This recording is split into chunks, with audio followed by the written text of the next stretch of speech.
is with much pleasure that I introduce our Spotlight member and speaker today. Joann is such a delightful person. She is currently Executive Director of Parents for Public Schools since 2018. It's an organization headquartered in Jackson, Mississippi, with 8 chapters in 7 states. She has been with Parents for Public Schools since 2006 and in her current position since 2018. Her previous position with Parents for Public Schools was Director of Chapter Services, in which role she was responsible for providing support to the network of Parent for Public School chapters. She's a mother. She has managed her own um, organization. She's been previously a school teacher, but she just brings a wealth of experience to our organization. So the purpose of us highlighting the spotlight speaker is twofold. Number one, to gather more information on what they're doing so that we can connect, but also so that we can, if there's some way we can support her organization, we'll do that as well. So without further ado, I introduce Joann Mickens, Parents for Public Schools Executive Director. Joann, take it away. Thank you very much, Dr. Patterson, and good morning to everyone. And let me start by saying it's a privilege to speak to you. I'm relatively new to the coalition, and it's an honor to be asked to spotlight our organization. So, Callie, am I running the show from here, or I'm just moving it through them as you show them? You can share your screen if you want, or did you want us to do that for you? As long as I can move through them, I can share my screen though. Okay. All right. I say that. I can't. Okay, good. Okay, I hope everyone can see that. Yes. So what I'm going to do in this presentation is share information about Parents for Public Schools, give you an overview of our organization and our parent engagement curriculum, and then home in on our early childhood development curriculum, which I think is of most relevance to this group. So Parents for Public Schools, our vision is to eventually have a nation where families and communities are actively engaged in strengthening public schools for every child. And I'm not going to get on my soapbox and speak to how we absolutely feel that public schools are fundamental to a nation like ours. That it's absolutely essential that if we're going to have a populace that can make the decisions we have to make, we need an educated population, and public schools provide the opportunity for all children to be educated. Our mission is to advance the role of families and communities in securing a high quality public education for every child. We believe that families have a vested interest. We provide the raw materials for the schools, and therefore we see ourselves as partners in what they do. We were founded in Jackson, Mississippi in 1989. The Jackson chapter formed then. And because of interest from around the state of Mississippi and from around the country, we became a national organization in 1991. And currently we have chapters in 7 states, the farthest flung being Hawaii, and the ones closest to home here at our headquarters are in the Delta, in Greenwood and Leflore County, and down on the coast in Moss Point. These are our 3 focus areas: leadership development, education and information, and advocacy and organizing. So we want parents to gain the knowledge and skills that they need to be partners in the education of their children. And so our focus on leadership development, but also parents need education. They need information about the education system and about the key issues that influence what happens in schools. And then, of course, advocacy. We are a 501c3, so we do not lobby, but we do endorse legislation or speak against legislation that we think is not good for public schools. But we do not endorse candidates. We provide information so that parents can make decisions about the leaders and candidates who have the best interest of our children and our schools at heart. And so briefly, what we expect from PPS parents, we call it our brand of parent engagement, that parents see themselves as equal partners in their children's education, that we are proactive problem solvers, that we don't just complain or whine about what's not right, that we try and come up with solutions to help the situation, that we make decisions. We don't complain if they say, well, we're raising the benchmarks or we're raising standards. We want to be standard raisers because we want our children to have the best education in the world. Our parents serve as mentors to others. We've always been committed to diversity and equity. And 2 years ago, we made a statement on equity because our chapters felt that would help them in their local communities if it became very clear how we felt about diversity, equity, and inclusion. And then, of course, we expect our parents to be community advocates. And so our parent engagement program, briefly, and Callie's going to keep me on time because I could talk about this forever. But briefly, in the early 2000s, our Jackson chapter was looking into how do we develop a curriculum, or can we find a curriculum that actually prepares parents to be equal partners in the education of their children. What do they need to know? What does parent engagement mean? First of all, we contracted with the Pritchard Committee in Kentucky. They had something called the Parent Leadership Institute. And it was very expensive for us to license their curriculum. And so I think around 2012, 2013, the National Organization of Parents for Public Schools developed our own parent engagement curriculum. And it's called PEP, the Parent Engagement Program. And PEP has one overarching goal, and that is to improve student success. And so when Parents for Public Schools was formed, we were the only organization in the nation that focused entirely on parents and their role. We, of course, had the PTA, but that was parents and teachers, and there were other organizations, but we were the first to say parents, and our theory of change states that the key to education reform is parent engagement. And so our PEP program is designed to make sure that we're carrying out that theory of change. And so the overarching goal is to improve student success in 3 ways: to reduce barriers to learning, not only at school, but at home and in the community. And that we have a responsibility to engage and inform others about parent engagement, to bring more parents into the work, and then to help establish collaborative teams in order to ensure equity for all students. So that is the genesis of our parent engagement program.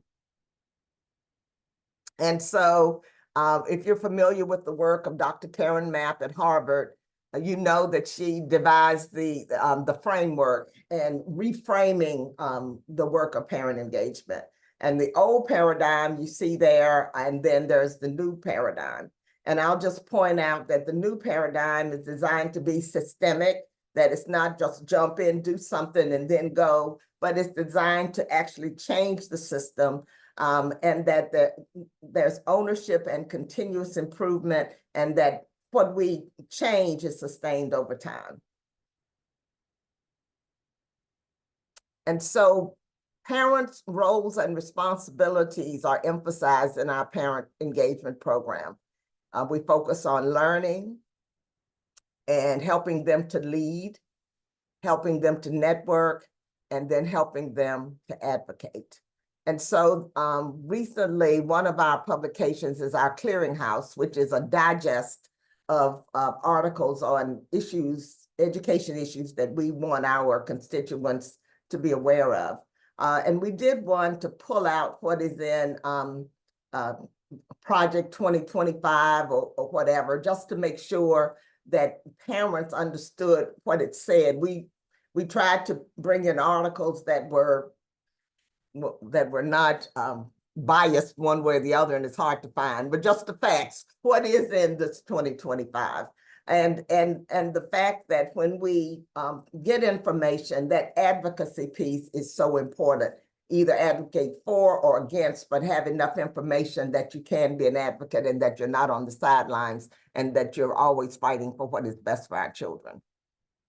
And so what we really want is to build a network made up of parents, education advocates, other organizations, students, and how do we build it? Through our training, through planning, through collaborating, through mobilizing. And why? So that we can change policies, improve public education, and create new leaders. So we think PEP connects the pieces between schools and students, adult learning, community connections, leadership development, that all of it is here, and our PEP program, we believe, is the basis for all of that. And so PEP consists of 3 different curricula. The flagship product is our PEP Parent Leadership. PPS has always been focused on K through 12 education. And so this is PEP Leadership focuses on those years and giving parents the information they need about how school districts work, what the state accountability plan consists of, understanding testing. All of that is a part of PEP Parent Leadership.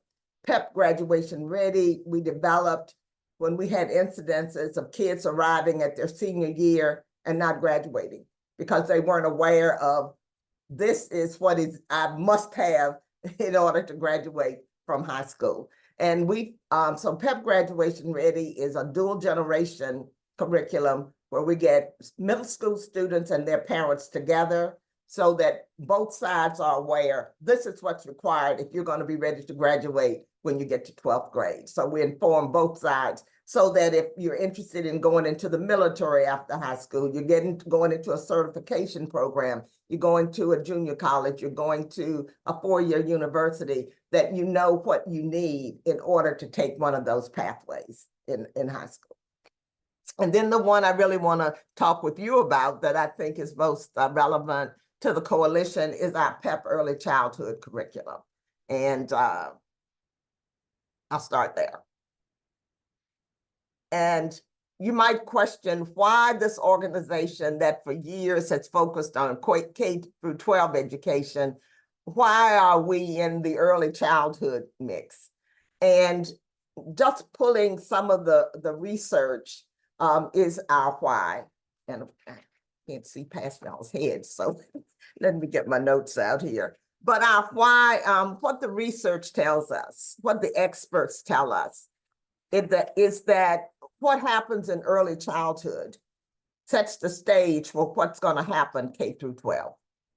And the fact is that the achievement gap begins at birth. And if we're going to address the achievement gap, if we're going to meet the needs of all students and assure that they can all be successful, we knew that we needed to back up and work with parents of our earliest learners, of our youngest learners. And so why is PPS, that has always been K through 12 in the early childhood space, and it's the research. The experiences from birth to age 8 affect the development of the brain's architecture, which provides the foundation for all future learning. So if that brain development hasn't taken place, then when children reach kindergarten, they are not ready. Their brains have not developed to the extent, they haven't had the learning that they need to be successful when they enter K through 12. The experience that they have early in life are determining really how the brain develops.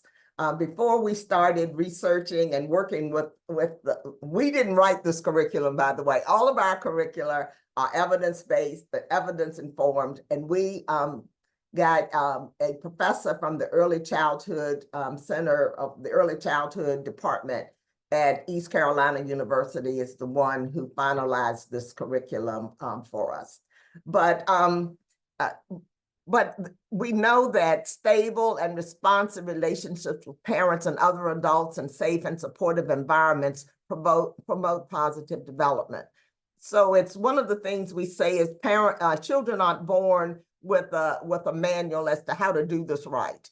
And so there are so many cases where parents just don't know or understand how what they do in these earliest years or even before birth can affect how their children are going to succeed later in life.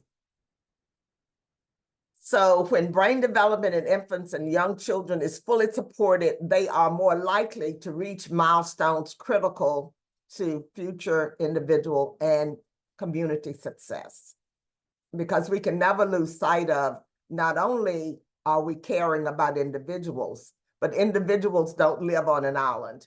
And so we are always should be thinking about as a part of education and a part of parenting, how are we socializing our children to live with other people? And so we know that then that when we pay attention to early childhood, what's happening there, third grade reading proficiency improves, high school graduation and post-secondary education, we see growth there, and gainful employment, among other things. So this is the reason, these are the reasons why we felt that this was within our mission of looking at public schools, because the very foundation of success in public school is laid in early childhood. So our curriculum, like our parent leadership curricula, is based on Bloom's taxonomy and the levels of learning. And so each, what we present in our early childhood curriculum, we ask them to remember. So information that they need to remember, to understand, to be able to apply it, be able to analyze, to be able to evaluate, and then ultimately to create. And so this is the basis of the modules that are part of each of our curricula. And so what actually does our early childhood curriculum look like? And what I'd like to do is to, I'll go over this briefly and then I'll show you the objectives of each of the modules. But right now, the early childhood curriculum consists of 8 modules. And we say modules because we can put and take, I guess is what I'm trying to say, that each module is approximately 1 hour.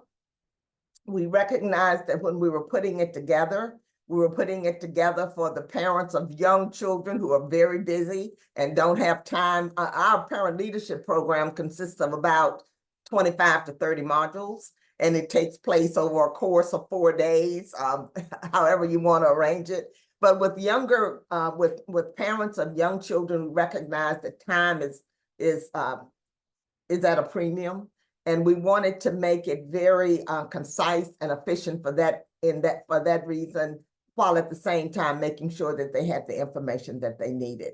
So currently we have 8 modules. The first one is the introduction. The second, we concentrate on brain development. And if I haven't mentioned it, all of our sessions are interactive. The early childhood curriculum, there are lots of videos. And when we did the pilot, one of the questions we had was, are there too many videos here? And our young parents, or the parents of the young, they like the videos. It's something that reaches them very easily. But module 2, we start out, we play the brain game. And those of you who are in early childhood are probably familiar with the brain game, where you get them all around the table, and it really just sets the stage and helps them realize just ultimately what is happening in those early years to the brain that really determines really the rest of your child's life and their success academically. So we really emphasize brain development and helping them to understand that. There's a module on social and emotional development and how children connect, and whether or not one of the heartbreaking ones to me is where the mom is playing, they're doing the experiment where the mom is playing with the baby, and then the mom begins to ignore the baby and the baby begins to cry. I mean, it just makes it just brings it to the forefront. That's one of the videos that we use. When we did the pilot, the feedback we got was they wanted to know more about trauma in childhood. The folks in the pilot felt that there needed to be more about toxic stress. And so we did an entire, when we did the final product, we did an entire module on toxic stress and resilience and what it takes to the kinds of things that can hamper a child's development, with parents not even realizing that. Module 5, language literacy and pre-academic skills. You know, what we try to emphasize to the folks in our training is that the most important toy that a child has is you. And that interaction, that connection that you have with that child in early childhood is so important. And that goes to the language literacy and pre-academic skills, as well as all the others. We talk about nutrition and physical activity. And then we ask parents, using this information, we want you to do a personal development plan. If I can find it on, I will pull that up for you in a minute to show you what that consists of. And then the resource roundtable is optional, but what that does, we do what similar to speed dating, where we bring in community organizations that support early childhood, who support parents and children in early childhood, and we put them in a room, and it gives parents an opportunity to see faces at those organizations, to meet them, and also to ask questions, just to spend some time, and then the bell rings and you go sit at another table. So it's done in a speed dating fashion, but gives parents an opportunity to interact with folks who provide resources in their community. Thank you so much, Joann.